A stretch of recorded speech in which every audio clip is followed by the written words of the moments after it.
Okay, so we have Steve Lindsay, the commander of SCS-133. Eric Bowe is the pilot, and Tim Copra is down there, is the flight engineer. So Steve, what can you tell us what's going on here? I know you guys are extremely busy. You got all kinds of books up. What do you got going on here? What's happening? We're maneuvering and verifying that our inertial measurement units are aligned properly for deorbit, so we have an accurate navigation system to come in to enter. So we're working a couple of failures just to keep us awake, and other than that, everything's going fine. And practicing your last day on orbit. Last day on orbit. Yep. We got so we got the parachutes out and the seats set up and cooling units going, and before this sim's over, we'll be suited up and we'll enter. All right, so this will be a big day because it's the end of your flight, and it's also the last day on orbit for the Space Shuttle Discovery, isn't it? Is what you're practicing. It is. Very historic. Yeah, it's the first last flight, as I think Ken Ham said for Atlantis. Yeah. But this probably is going to be the last flight of Discovery. Probably. Yeah, I don't think it's going to fly again. Eric, what do you got going on over there? Well, I'm helping out Steve. We're basically setting up. We have a maneuver coming in to get the orbiter pointed towards the sun to get us set up for entry. He's basically trying to keep me from messing up. Is that the idea? That's his job. Yes. Yeah. That's a pretty good translation. Is that what what's going on? Yeah. He's basically keeping an eye on me. Yeah, making sure. Yeah. Does that look right? 4518409D 1547. That looks right. I agree. 519. Should be stay future. Yep. Full time it. And it does. Yeah. All right. It's good. This is the point in time where we transition from orbiting vehicle to getting ready to deorbit. So we transition from all our procedures for deorbit prep, and that allows us to get in a good configuration. And it's a really busy sim because what we're going to do today is put on our spacesuits and get ready to go home. And since this thing comes down like an airplane, it's very important to have it in that configuration. And so by the end of the day, we'll have our spacesuits on, our helmets on, we'll be strapped into our seats and ready to go home. Get everything all set. And this is Tim, this is your second flight. Your first flight was a bit different, right? I mean, because you tell us about what you did on your. If you have a minute here, tell us what you did on your first flight. It's a little bit different in that I went up and down on a space shuttle to space station, but I could spend 2 months on space station. Yeah. So my ride was a space shuttle, but my home for a couple of months was the International Space Station. So this time, before, I rode on the mid-deck, and it was mainly transportation. This time, I'm pretty busy because I try to help out the pilot and commander for all the tasks that happen on the flight deck. Right. And you're not going to make sure you get back on. That's a good idea. You got to make sure you get back on a thing, or else you might get stuck. So, well, this is a pretty unique flight because 3 of us have spent time on space station. That's right. Mike and Nicole. Yeah.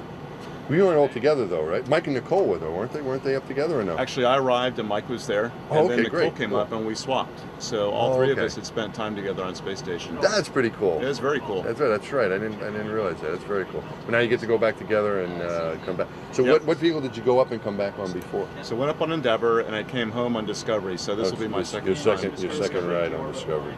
All right. Very cool. What else? So you guys. You must be looking forward to this, huh? This is a big deal.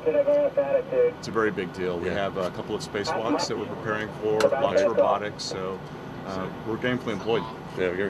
What about the historic nature of this? Because this is, we're winding down. This is the last, most likely the last flight for the space shuttle. You guys been getting into a lot of that too? Do you, the people around the center and around the country, kind of saying goodbye to the space shuttle here? You get a sense of that?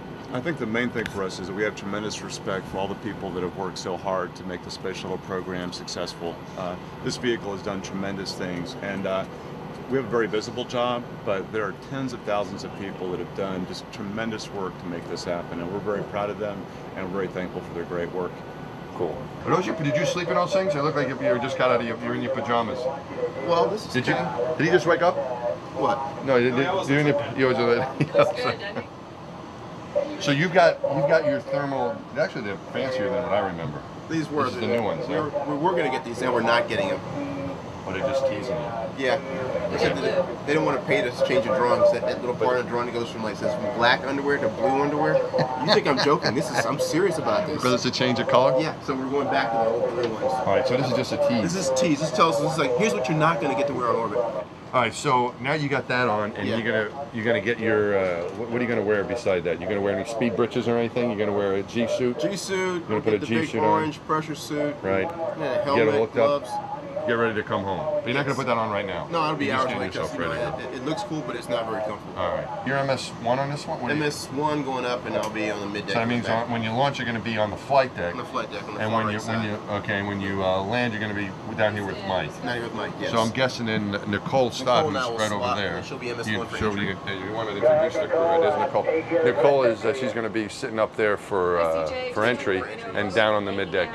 And then Mike's going to be downstairs both ways. So you guys kind of getting into this whole thing in the last flight of Discovery? Is it kind of like a big deal? The history of all the things that Discovery did. You know, that things got done during the program, but I never really paid attention to which ship these things happened. No, because we got a lot of things to worry. You don't worry about it. You think of it generically. Yeah. So what'd you find out? All these finds out that all these first. Of course, Columbia was the first one to actually go fly. Yeah. But when we did the return to flight for both on 121 and 114, those were both Discovery. They also did the return to flight after the Challenger accident. I remember that. So every time we've gone to reconfigure the orbiters, every time we really had a new orbiter that looked the same, Discovery was the one that led the fleet. I remember Robin Williams waking up. Do you remember that? Yeah. Oh, I was in college or something. Yeah. And Robin was like, "Good morning, Discovery." And Oh, they had him in there. I don't know. Was it actually him or just an impersonator? I think it was him. I think it was him. Yeah, was that really him? Yeah. All right, so that was Discovery. I don't think so anybody else could do that. Okay. Yeah, I don't think so. But I wonder if he was live in the control center. More than likely. I don't I know. think he probably was. Yeah. Anyway, but yeah, so Discovery's on all those things. Yeah. And now you guys are gonna finish it off. So yeah. So I think of this as the first last flight of Discovery. I think it probably is the last flight though. Yeah, don't you? probably It's is. probably. You find you going around probably around the country doing your training at KSC at the Kennedy Space Center and all that. People getting kind of sentimental and what's it like? What's the feeling like? The sense of pride. This is pretty historic. It works over at the orbital processing facility. They really seem to get that sense of history. Yeah. This is their ship. We just get to rent it for a few days and take it Yeah. out for a spin. Yeah. But you can tell they're really proud of what they're doing. You Yeah. can see, they just treat that ship with loving care. Yeah. And it gives me a real sense of relief because our lives depend on that ship. Yeah, that's important. And these guys are really taking it seriously, especially this, about that last lap. It has had kind of that Memphis Belle feel to it, for that final mission. Yeah. All right. And people got to be getting a little nostalgic about this whole thing. Oh, yeah. I think, Oh, yeah. This is. And there's a number of people that come up and talk to me and says, "Oh, I was here when we had STS-1, and I'll retire when we get the last one done." Yeah. So they're kind of like, they got about this 30-year lifespan of the shuttle mission, and that's about the length of people's normal government careers. And, Yeah. And so a lot of folks who are just looking back at the entire shuttle program, they're about to exit what the shuttles do too. Oh, it's interesting because your first flight you said was on Endeavour. Endeavour, yeah. And so this must have a much different feel, being a last flight of a vehicle and winding the Well, shuttle it's program very winding different down. ships. Endeavour was, it's obviously the youngest shuttle that we've got.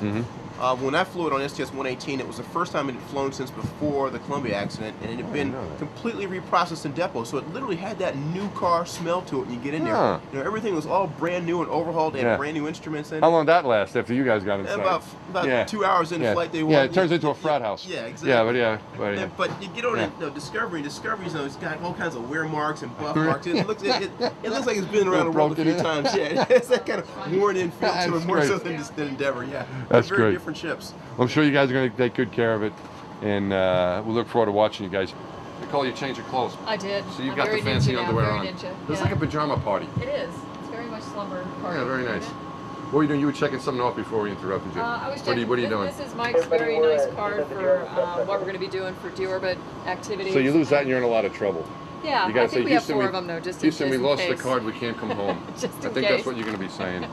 So don't lose that. Okay, You got we 4 of won't. them just in case. We do, okay. yeah, backup. All right. And so it kind of goes by person, what each person will be doing for Right. deorbit prep, and we have a procedure that goes along with that too. But these are kind of the big items, just to make sure we get them done, and it feeds all the way through, making sure the seats are installed, and Don't want to that forget you put all that. your filters away, Right. and just general configuration of the mid deck and the flight deck, and then it goes through suiting up everybody to get ready to. So everything actually is on get it. in your seat. So this way we don't forget everything. It is. If anything, and it tells you. And I like this over here. You got an extra one for putting This the is- yeah, for actually the putting suit on, which and there's things like you can forget these 'em. things like where you're hooking up your cooling. You know, you've got this cooling garment on that's got all little tubes running through it Right. and stuff. With the one big tube that actually hooks into the where the water's Right, going to right. pump through it, and that's all inside of the orange suit. So it would be a real bummer if you got everything all on and then said, "Oh, I forgot to hook that one." right. And there's a lot to think about. And this is, and you two guys, this is you've flown together on for a long time, so you know each other really well. I mean, you more or less lived in the same spaceship for how long were you together up there? We were only together Actually, not that long, about 3 weeks. I think. 3 weeks. So I mean, Yeah. it was at the end of my mission, and it was Yeah. more the beginning of hers. Yeah. So we overlapped. Right. So do you tell people, like, they said, where have you lived in your life? Well, I've lived in Atlanta and Chicago and space and Houston. Do you add that to the thing? Because Yeah, you were there for might 6 now. months. You got there. You were there Yeah. 6 months. 99 days or Yeah, something. yeah. And you were there 199 days. 199. Yeah. Yep. You went short of the 200. I know. Darn. I was gonna I add think it. you knew I was that though, gonna because get this it one. now. And how long were you up there? But 199 is a Not that lot. you didn't know that. Yeah. And That's how- huge. And 91. 91 I feel a little days. cheated. You Yeah, didn't but get it to was the 100, beautiful. but you're going to knock that It off was. when you get up there. Absolutely. You It get to was 9 great. pretty quick. So, I mean, do you say that because I was thinking about that? You've actually lived in space. I mean, the shuttle trip, you go up there, you come back 2 weeks early, doesn't count. It's like almost like a vacation. But when you're there for a couple months, I mean, you can almost, you could file taxes. So if you're- Yeah, if you fill out your residency. loan application and they want to know your Yeah, where past do I addresses and live? whatnot. Exactly. Yeah, your address over the earth. I mean, what? Yeah, yeah. You Voting, put that kind of thing. Why do you Yeah. feel like an application or something like that when they want to know? Give your residences for the past 6 years. Yeah. You put February 2008 to August 2008 low Earth orbit. Is that what you do? You do that stuff? I don't even get my Yeah. real addresses on when I haven't flown, so So you just put your regular address down there. yeah. I mean, there are certainly the So times, we're ready for Block 5, Discovery. certainly the times where you want to tell people where you were living during that time. Yeah. It's a good excuse for not doing something. But it's pretty cool. You guys get to go back together after Absolutely. It's after neat. being up there. Yeah, And of course, Tim Colonel too Tim was, was- Tim as up well. there Too. with us all Yeah. All overlapping. 3 of you are up there. Yep. I saw Tim arrive and leave. It was, Yeah. Tim went back on Discovery when I came up on Discovery guys on traded. 128, and then Tim went home. He was Yes. there before you, and then Yep. you came up, and then you relieved him, and Mike was there for overlapping both. Mike got to see all of us Pretty cool. and Yeah, everyone. that was great. So Alvin was filming us while we were. I was filming Filming you, the filming filming. me, filming you. Really? Yeah. All right. And the 3 of you weren't in space together, though, right? No, Alvin, we you were weren't. up like a year or so before then, right? Yeah. Okay. But he's a bug. You know. Yeah, that's the It's other like- All right. thing. 5 bugs. Now you got to Steve is explain that. now, What is you that? know, 5 5 bugs. bugs. I mean, bugs might. If the people, with other kids, are going to get worried. They're Our gonna love members it. of the Tell us Our about the astronaut bugs. class. Class of Right. 2000. Explain. Class The of Millennium 2000. Bugs. The Y2K The class of bugs. 2000. The Back in Y2K 2000, bugs. everyone was worried about the computer bugs, and Yeah. you guys took the name. So that was your class name. You were all in Right. the astronaut class of 2000. And everyone Right. was worried about us. So Yeah. And it's 5 of you on 5 of you together, and then Yeah, Steve that's right. Lindsay. this is Yes. an honorary Who bug is- now. He's a very Honorary nervous bug. commander. What do you have to do? Did you initiate him? Um, It wasn't Maybe. Is it secret? We're Yeah, not what's allowed on to. it? Not that. I flew